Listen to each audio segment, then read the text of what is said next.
Super good.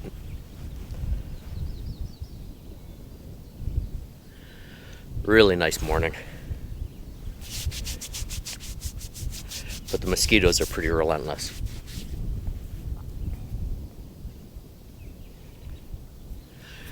There's a campsite over there on the island, and you can see it's got a lot more sunlight hitting it. Well, right now, like the sun's over here, so shining in, but looks like actually even paddling in, there's a big rock that comes out of the campsite a bit, and right now it's in full sun. So I think I'm gonna move. I'm gonna move over there. The sunlight should help with keeping the mosquitoes off me. And and at least, if nothing else, being out on the water, there won't be any bugs out there. So give me something to do. Let me see something different. Give me a different perspective, and hopefully keep the bugs off me. But aside from the bugs, it's wicked. It's awesome out here. But there's a lot more of them today than there was yesterday.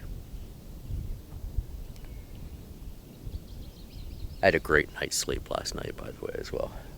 Usually I wake up, the first night is usually, all the different noises that I'm not used to at home wake me up. I wake up, 3 or 4 or 5 times through the night. Not last night. I think I woke up once. There were some wolves howling. I was so tired I can't even remember what direction. But I woke up, heard that a bit, and back to sleep. Anyhow, it's not a big move. So I think instead of making coffee, I think I'm just gonna pack up, get over there, and have coffee later.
Yeah, so this is better.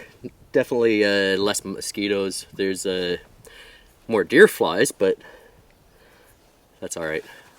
Make do with those. Yeah, I was being swarmed over there, you know, like crazy swarmed. When you look down at your hand and you got like 5 on your arm. So that wouldn't have been so good to spend the day like that. This is nice and open.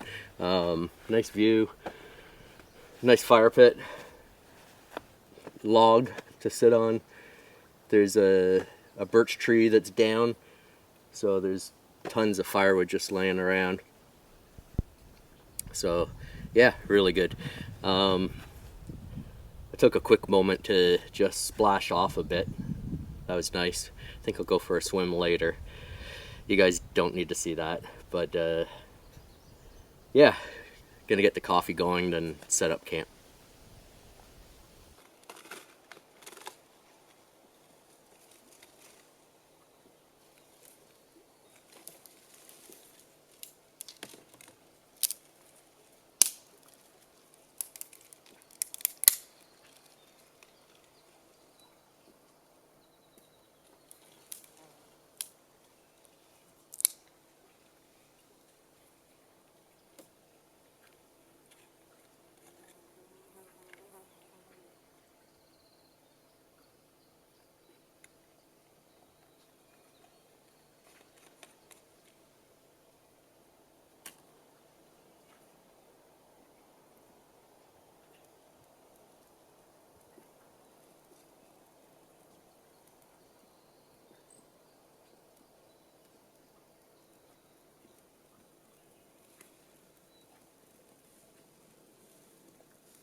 Okay, well, coffee's inside me, and got the tent set up. Figure it's about time I have a look around. No idea where the Thunderbox is.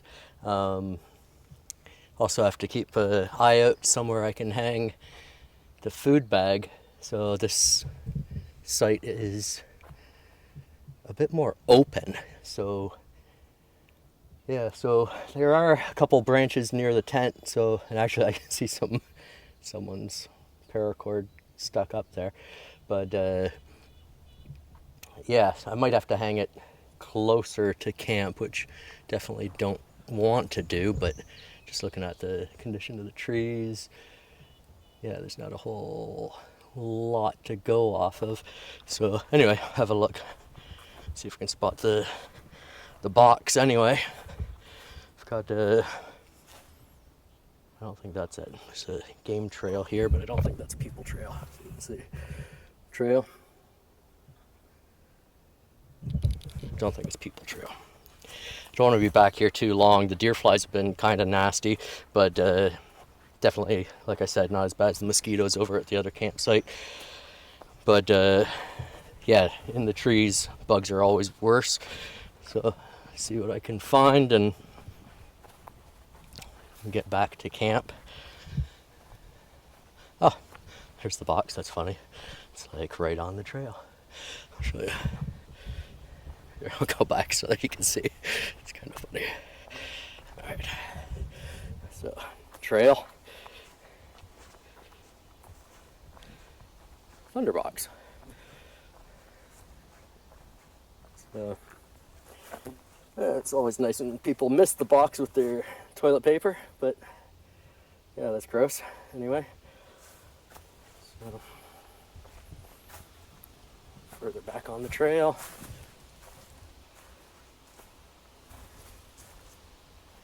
Just kind of a dead end in here.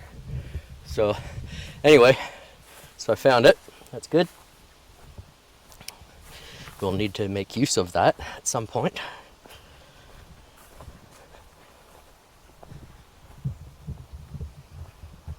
Another little trail. Let's see where this one goes.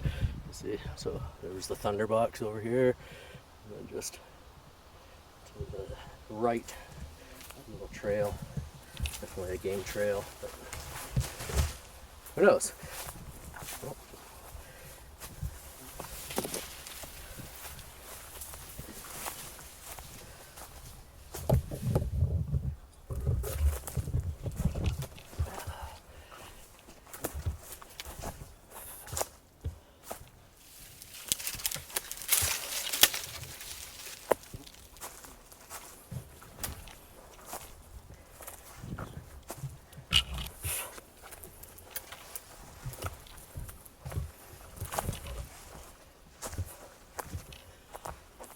Oh. Basically just, I guess, into the woods and lots of firewood back here.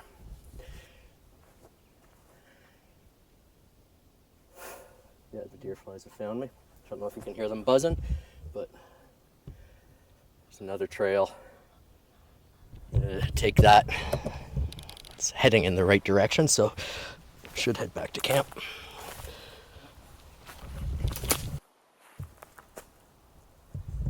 It's actually really nice, you know. I don't want to say that there are no bad campsites in Algonquin. There are, especially you look on the map and I'm pretty sure they're marked like on a Jeff's map. Jeff's map. I don't know if Jeff's map's going to continue. It's going to be, what is it, Unlostify now? And I just chatted with him online, and I guess the Algonquin Unlostify maps will be out later in the season, so probably the fall. With any luck, well, it's probably not likely, but with any luck, they'll be available by the time I come out here for my longer trip in August. But yeah, probably not likely. But anyhow, the point is, in the Jeff's map, I can't remember what color the good campsites are, but like the maintained campsites are one color, and I think it's the black ones are like not maintained. And what those are is that they're campsites on like not highly traveled routes.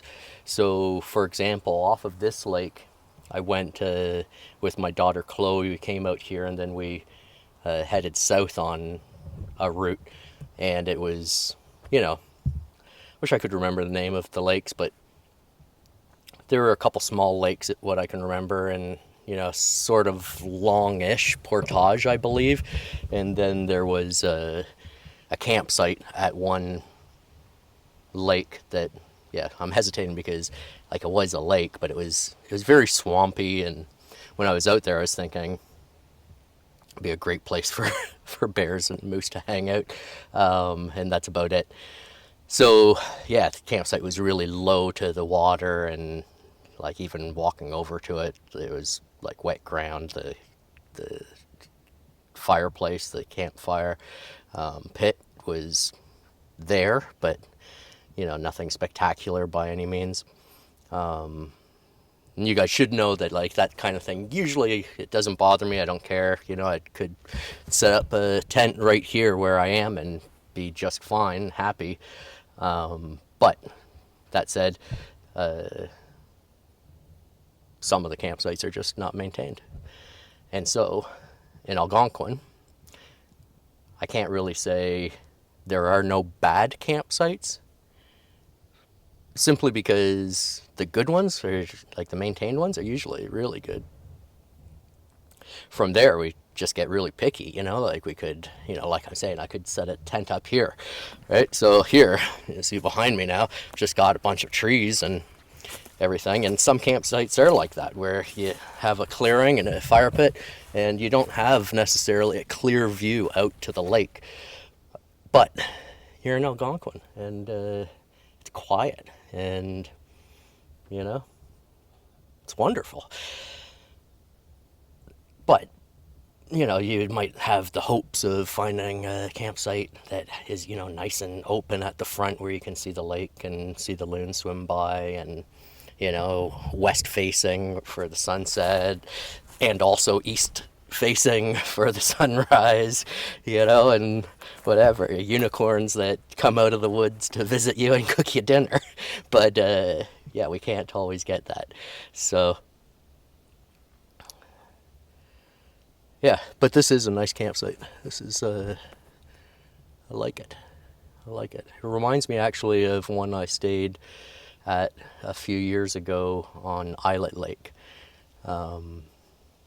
I did a video out there. It's very similar, just with the rock that goes out towards the water, and then a bit of a view, and the camp set back.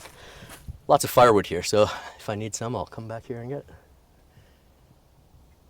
It's interesting because those were actually cut, it looks, off of the tree way up there. Maybe not, maybe just clean breaks. It's a thing, right? Like, stepping over a branch. Red pines, right? They're self-grooming, so. This trail came to here and then kind of stops. That's my trail. Should I bush bash through, or should I just go back? I think I'll just go back. Oh, here it is. I think that's it. So, won't go back all the way. I'll try this one. Yeah, this looks right.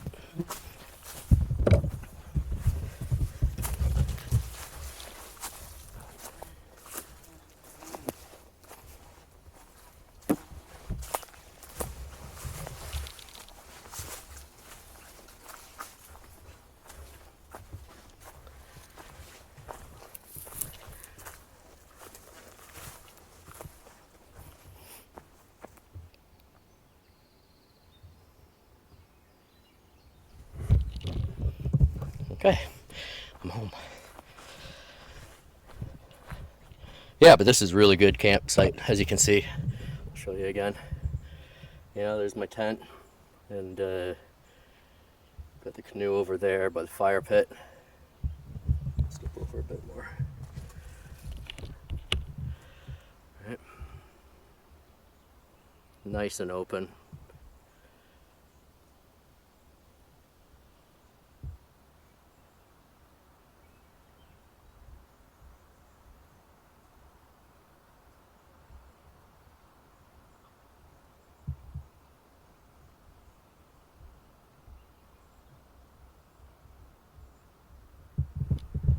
Anyway, so that's the tour. So found the Thunderbox down that trail, and tons of firewood back there, I guess behind the tent. I don't think I'll really need it. I've got some, and there's this birch over here, so that's down. So yeah, I can cut a few pieces off that. There's another birch branch over here, so I probably won't need it. Leave it. It's nice and warm, so I don't really need the fire.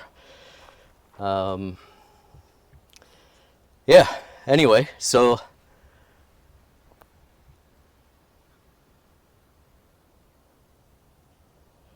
you know what's interesting is that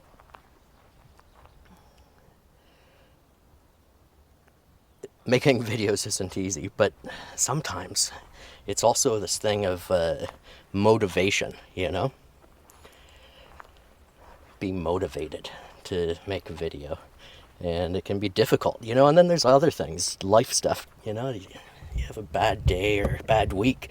The last thing you want to do is have a camera pointed at you and, you know, do one of these things.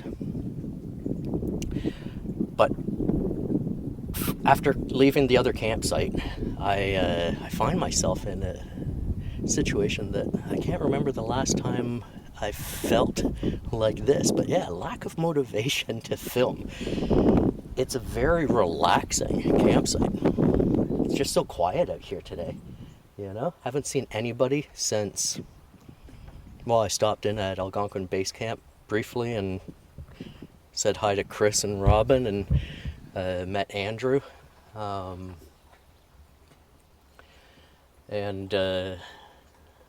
Yeah, and then drove out to the park, and there were a couple who were just leaving. That they said that they stayed out at one of the lakes and that it was super quiet. I don't get it. It's summer. I keep thinking, geez, what day is this? You know, like, am I out midweek? I'm not. It's the weekend. I think it's the weekend. Jeez, I wonder if I messed up. It'd be funny if it was midweek. Anyhow, the thing is, it's so relaxing. It's so relaxing. I feel like just lying down and having a nap. So, yeah. Very little motivation to film. But, yeah, I might take a nap. So, I think that I'll probably just chill for a while and turn the camera back on later on. Maybe I'll go for a swim.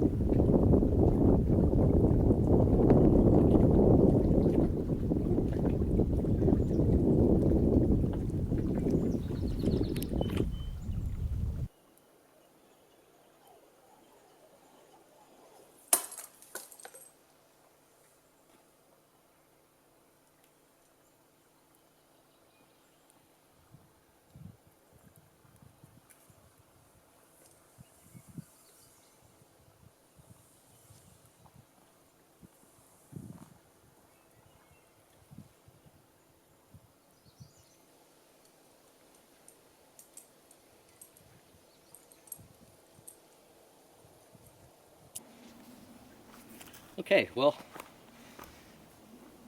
so I've tried to film a proper food hang a few times, and the problem has always been that, well, it's in the woods and I just can't get the camera back far enough to be able to show how to do it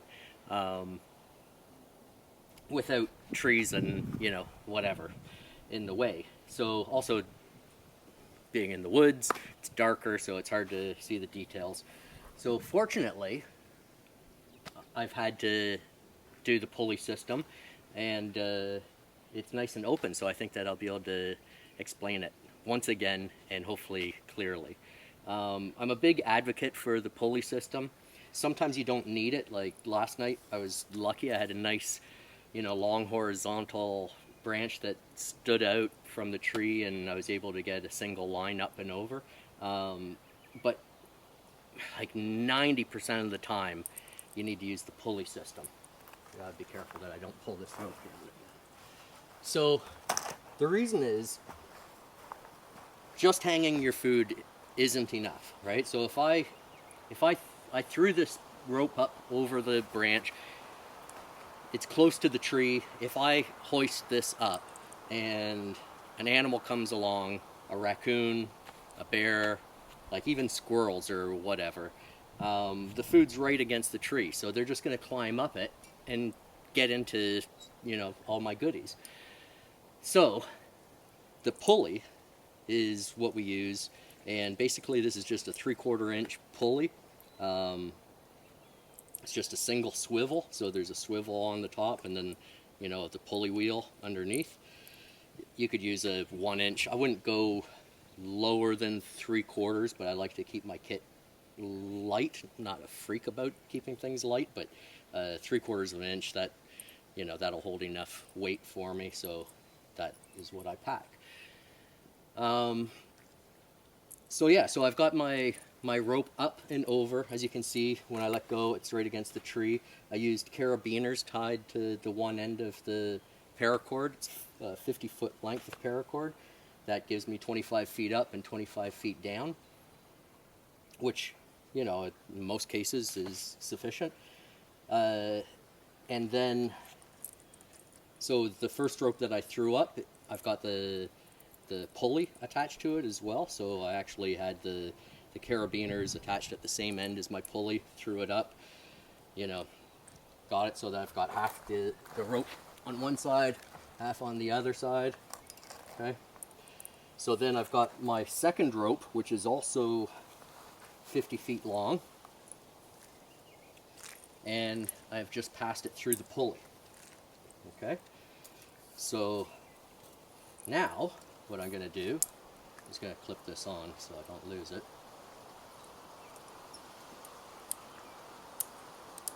So now I'm not going to lose my pulley.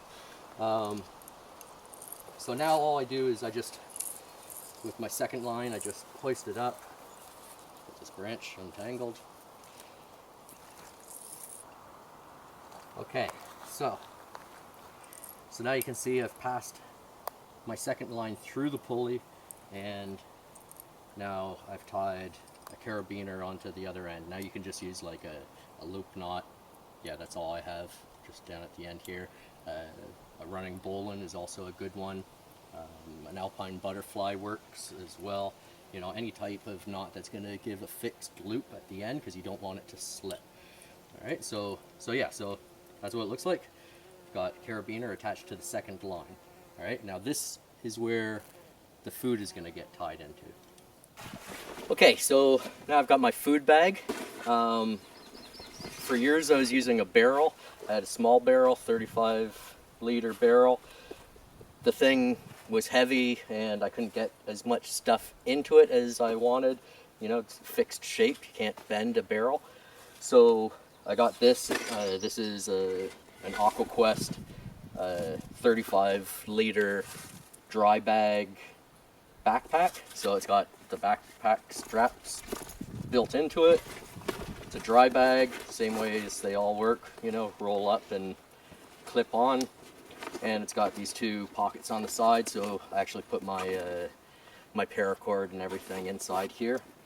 And then I just pack this inside of my big dry bag. So yeah, it's a lot more convenient. You know, there's no way I could pack a barrel inside my big dry bag, and like, yeah, it's light. You know, I don't know how much lighter. I'm gonna guess it's like somewhere between 5 and 10 pounds lighter. So not just carrying it on a portage, but hoisting it up a tree is, you know, a lot easier. So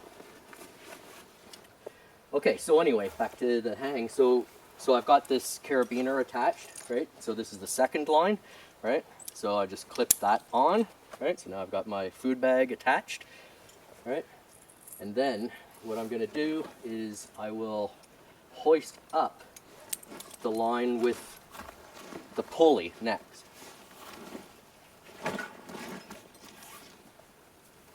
So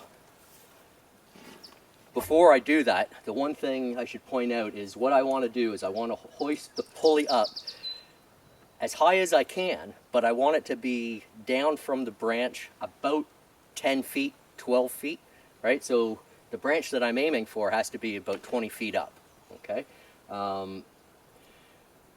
That way when I pull the food bag away from the tree, I've got enough slack that it'll pull. It should be about 10 feet away from the tree. Okay? So yeah, so I'll pull the pulley up now.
Okay, so as you can see, I now have the food bag hung up. It's you know, it's about 10 feet out from the tree and like well over 10 feet up from the ground. So this is the pulley system, and like really it's super easy. All it needs is just that one little piece of kit that costs about $3, the 3/4 inch pulley. You know, I highly recommend using paracord over any other type of cordage or rope. It's just, it's strong, you know, it's kind of slippery. I'm gonna say it's nylon, I'm not sure, someone correct me if I'm wrong, but in the past, years ago, I used I don't know what it would be, maybe it's like a cotton polyester type rope, and I would find that it would actually bind into the tree, and it would be hard to just get the rope up there and, you know, get it where I wanted to, whereas paracord, it's just nice and thin but super strong. It slides well through the branches. Because it's so thin as well, it doesn't take much weight to, you know, counterbalance when you throw the carabiners or whatever you have, you know, for the first toss. And it's relatively cheap. Like you buy 100 feet of paracord for like $10 or something like that. So yeah, anyway, so that's hopefully it looks better in this video and I don't have to do that demonstration ever again. Like I said, it's like my 3rd or 4th time. But anyway, yeah, so that's a pulley system, food hag.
Well, I fell asleep.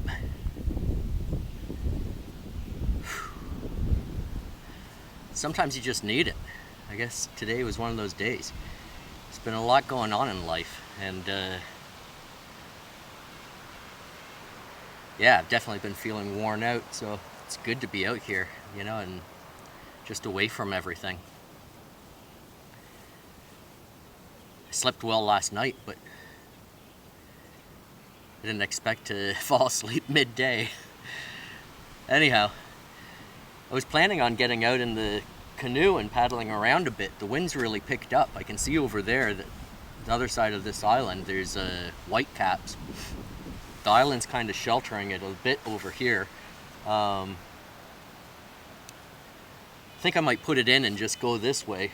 The thing is there's a little spot, and I don't know if I don't know if there's 2 islands with a little passage in between, and that's what I want to check out.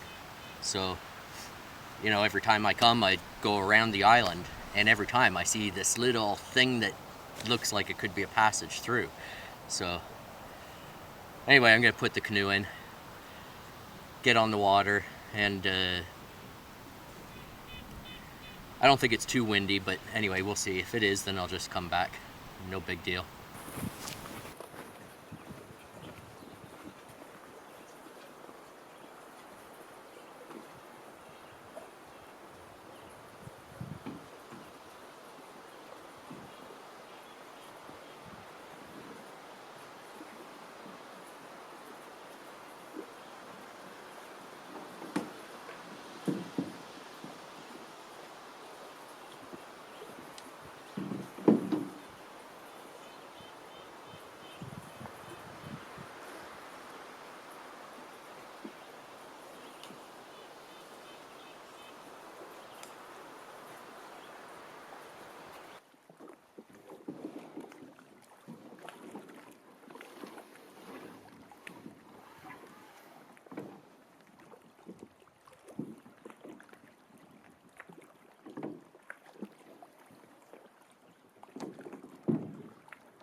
Okay, well, it does seem like it goes almost all the way through, except just at the end there's a little lift over. So, you know, I don't know if it's worth doing. The thing is, as I was paddling in, I saw this big speckled white go underneath the canoe, like jet speed, and then popped up over beside me a loon. Now this is exactly the type of habitat that loons like to live in, so my guess is there probably is a nest in here. So knowing that, you know, I paddled in to check it out, but knowing that, I'm not going to make it a everyday route, and definitely would discourage anybody else from doing so. But yeah, kind of neat little area though, you know. And I guess the only other downside is between the two, I guess it's the same island, it's really shallow, only you know, like I would say 2 or 3 feet. The only other downside is that the wind is just howling through here. I'm sure the audio probably sucks. You know, I apologize for that. I am using my external mic. It's got the fuzzy dead cat thing on it. But yeah, it's howling through. So, which is good because also no flies at all. So, you know, if I saw other birds, you know, blue heron or something like that, I might, you know, pull into the side and get my big lens and just sit in here. Definitely could sit in here for a long time without being bugged by the bugs. So, but anyhow, yeah, I guess that's it for this discovery. So I gotta get going back. The wind is pretty heavy in here, so I don't know if it's gonna pick up on the way back or if it's just because it's in the channel. So, but yeah, glad I checked it out anyhow.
Well, I'm liking this boat more and more. It's good. I'd like to learn how to paddle it with the single paddle, that's for sure. You know, like a canoe paddle. I'm not one for kayak paddles, the double-bladed paddle. It's not my favorite. So, but it's super lightweight, and it seems to be, you know, quite durable. You know, I paddled in yesterday with a loaded canoe with all my gear. Today I went out with it unloaded, just me, and I'd say the wind moved it a little bit more today, and sorry,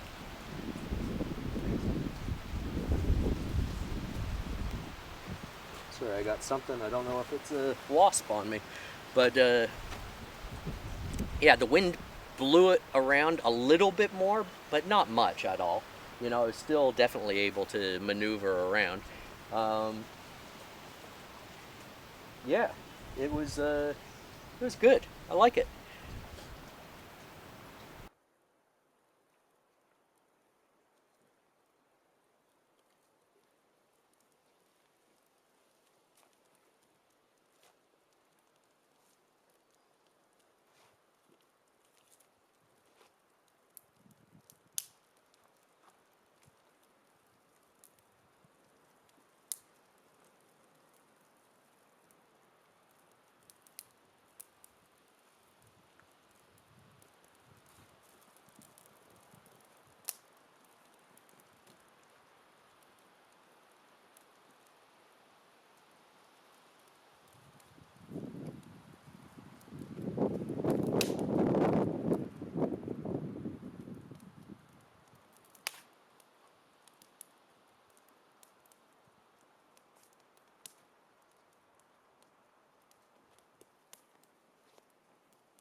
There's a lot of stuff floating in this cup.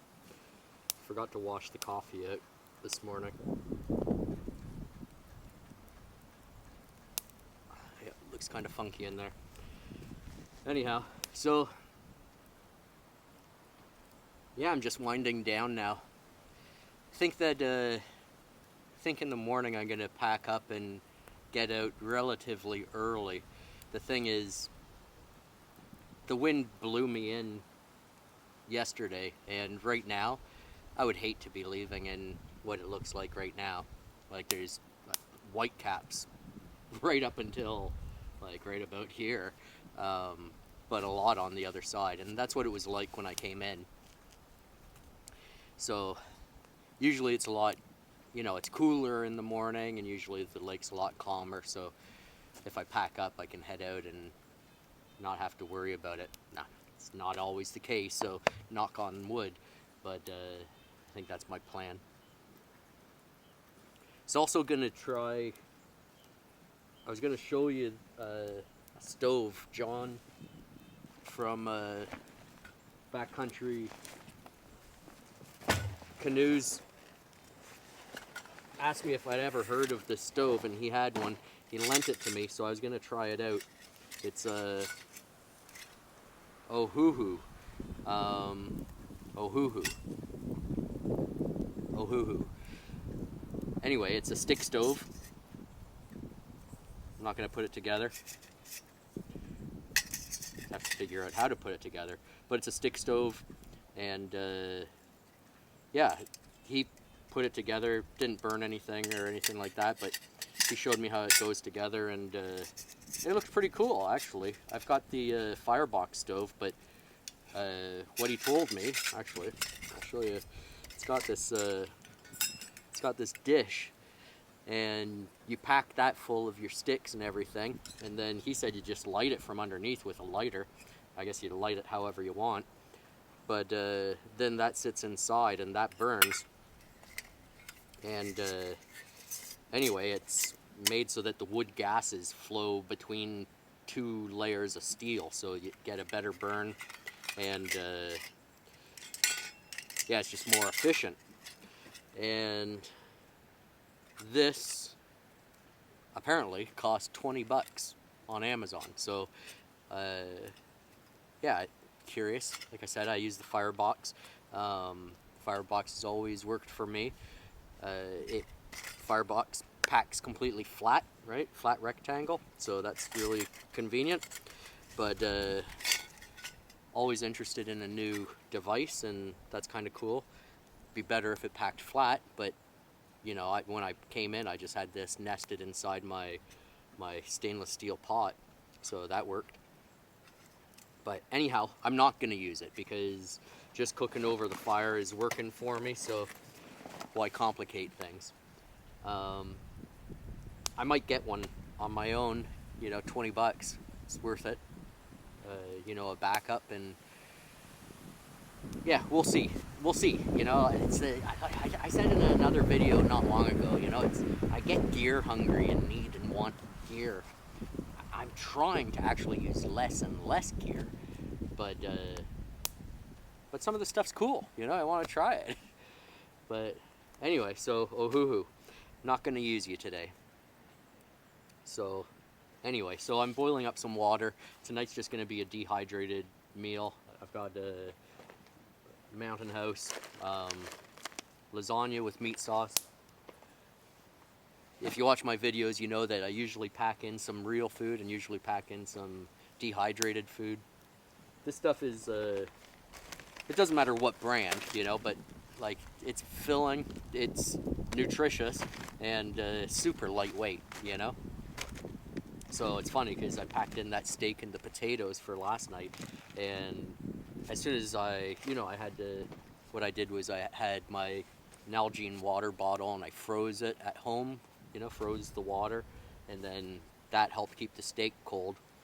Put that in here, and you know, it's funny now that that's gone, how light this is with just, I have another Mountain House in here. I always pack an extra one because you never know if you're going to get stuck on the trail, so to have at least one meal is good. But yeah, this stuff is great, you know, it doesn't matter what brand. It's lightweight, it fills you up.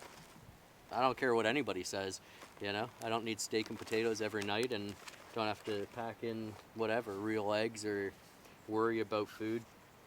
Like, geez, I'm out here for 2 days. I can survive one night eating dehydrated or rehydrated meals, you know, and they taste good. The lasagna with meat sauce, it's awesome. There's one that's it's a full chicken breast and garlic mashed potatoes, and the mashed potatoes don't taste like those pasty, horrible things that, you know, we grew up on. They actually end up like mashed potatoes, and the chicken breast was like, I couldn't believe it. It looked like a white puck before hydrating it, but then when it was hydrated, it was actually just like a chicken breast. So yeah, that one's brilliant, but I can't find it in Canada anymore. Mountain House, please send me chicken breast and garlic mashed potatoes. Yeah, anyway, so I'm boiling that up, and actually I can see some steam coming out. So I'm just gonna get dinner ready and relax a bit. It's probably around 6:30. Not much else I'm gonna do tonight, I don't think. If depending on the night, I might set up for a time lapse, but as it is, there's no clouds in the sky, so it'll be a kind of boring time lapse.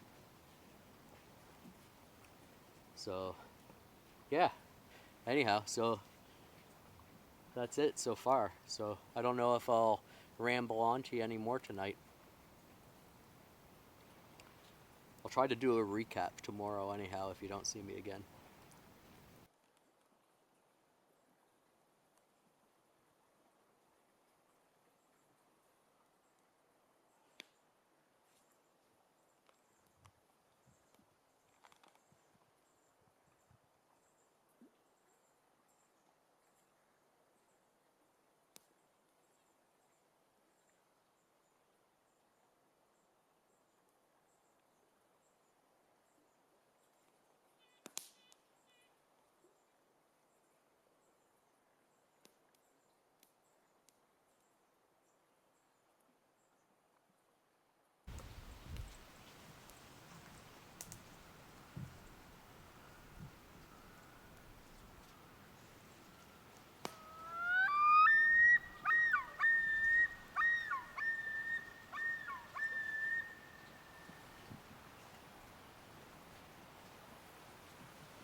Well, it's a really nice morning, and sun's just coming up. Last night I woke up quite a few times. Mostly the wind. The wind was blowing, and I guess I was just a bit worried that it would not die down and I'd have a difficult time paddling out. So yeah, just paying attention to what the weather sounded like through the night. And sorry, mosquitoes are quite bad this morning for some reason. I guess just the sun hasn't come up all the way yet. But yeah, anyway, a bit of a restless night, but right now it's calmed down, just like I was hoping. Sun is coming up, very pretty sunrise, and yeah, I think I'm gonna take the opportunity and just pack up and get out of here while the getting is good. I have a feeling that the wind's gonna pick up again once the sun's up, so yeah, it's still, I'm not sure how far, hour and a half to paddle out probably. I was thinking about the buoyancy of the canoe though, and what I could do, and I think that the solution would be, if the wind does pick up, what I will do is I'll take some paracord and I'll lash in my dry bags. You know, two reasons: if it does capsize, they don't all go in different directions and I can't recover, you know, the boat and the bags. But also, like, my food bag is practically empty if I roll it up and close it with some air in it. And if I put that up at the front, then, you know, it's basically like a buoyancy device. Just need to strap it in. Of course, it's not as good as a proper flotation device, but it would work, I think. Same as my big dry bag. You know, if I usually squeeze air out of it, if I just leave the air in, then it should float better. So, anyhow, yeah, sunrise, nice. Maybe I'll film that while I pack up.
Across the lake, it did actually, it's Murphy's Law. Yeah, right when I was leaving camp, wind picked up. Wind was pretty strong. Now, no wind. But anyway, so that's okay. Boat handled fine, you know. I got a little bit more spray on me from the paddle than I probably would have if it was calm, but that's okay. Yeah, I figured might as well just stop and do my reflective bit about the trip. So let's start with the canoe. Canoe's great. Lightweight, handles well, like performs well. It is comfortable. I'll add to that, like the ribs and the ribs and then the stringers, they would be what makes it less comfortable, but definitely could put like a little rubber mat down or whatever, and you could probably kneel and paddle or even sit on the floor of the canoe. So that's not a big deal.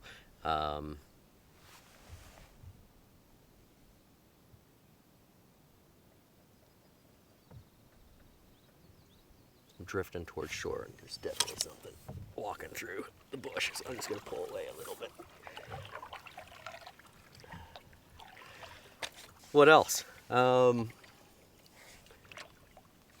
Yeah, it handles well. Like, I don't have anything negative, and it might sound negative when I keep referring to not having added buoyancy built in.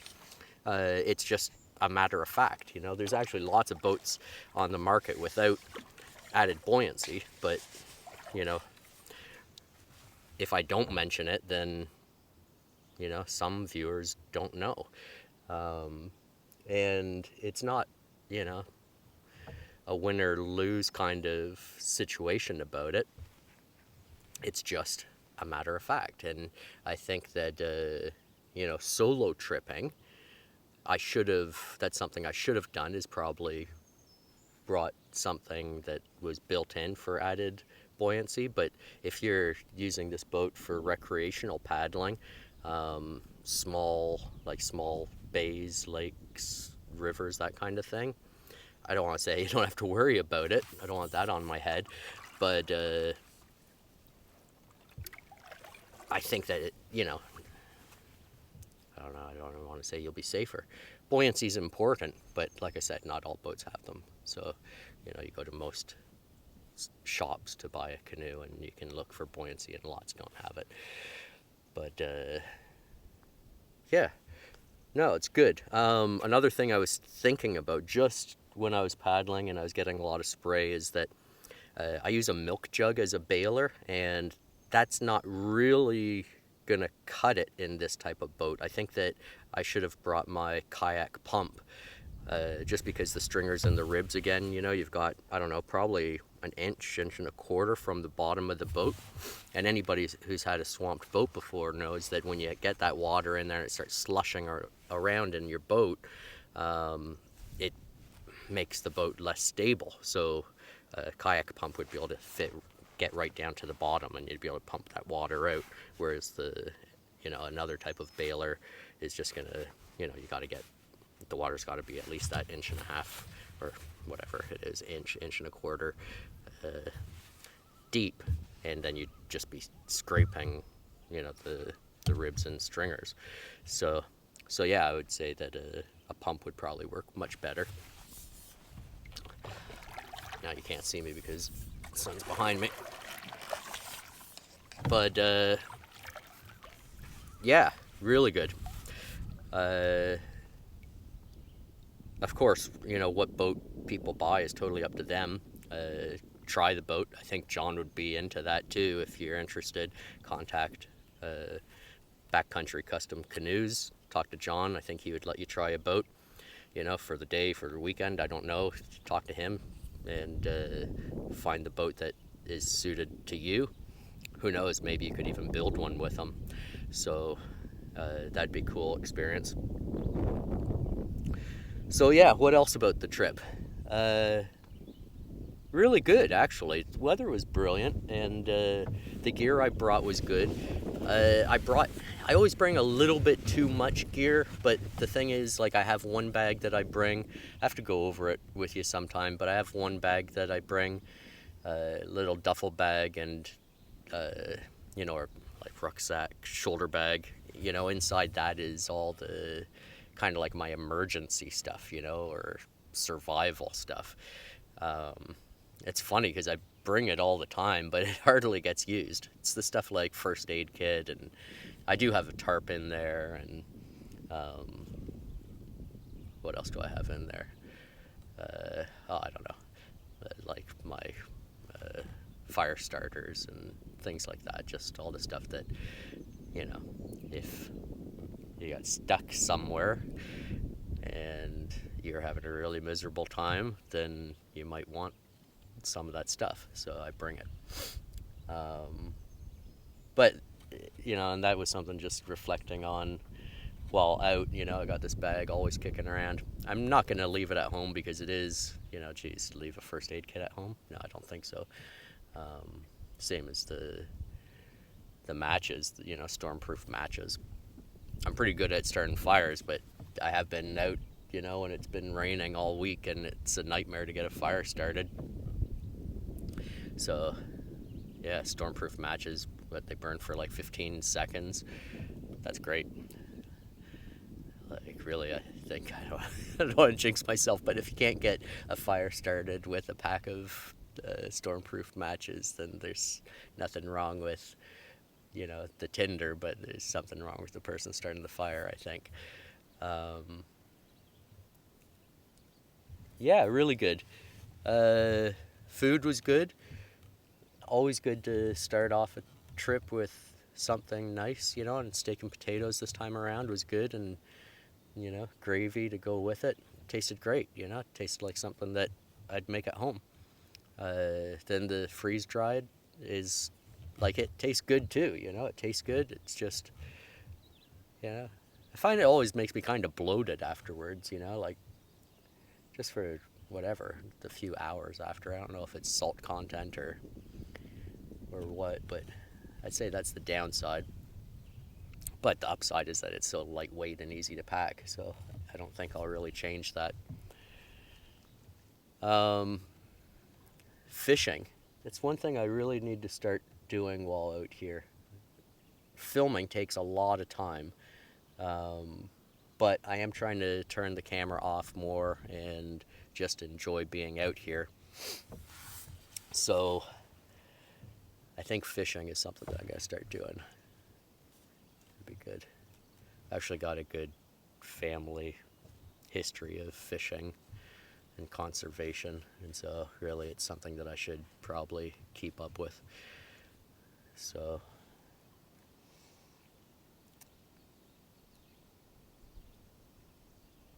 it's nice to just sit in a boat and float.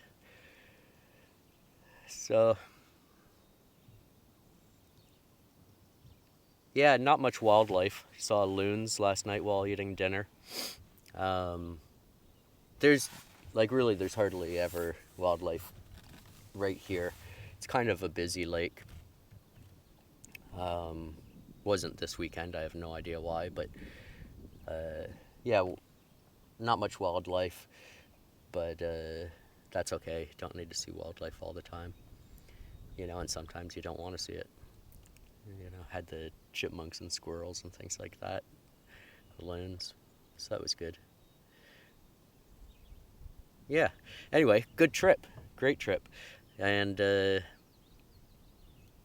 yeah, hopefully you enjoyed the video, and yeah, if you did, give it the thumbs up, leave a comment, let me know what you think. And I've been hesitating saying this, and I'm not sure, but if anybody is interested in going on a trip, send me an email. Always looking for someone to go out tripping with. But that said, I have looked for people in the past, and I do screen people pretty heavily. I'm picky. But just because I have gone out with people and had a really horrible time because of them. So yeah, but having a bit of company would be great, and if I could find some like-minded people to get out with, then all the better. So yeah, if you're interested, then send me an email, see what we can do. And yeah, anyhow, I guess that's it. Thanks for watching.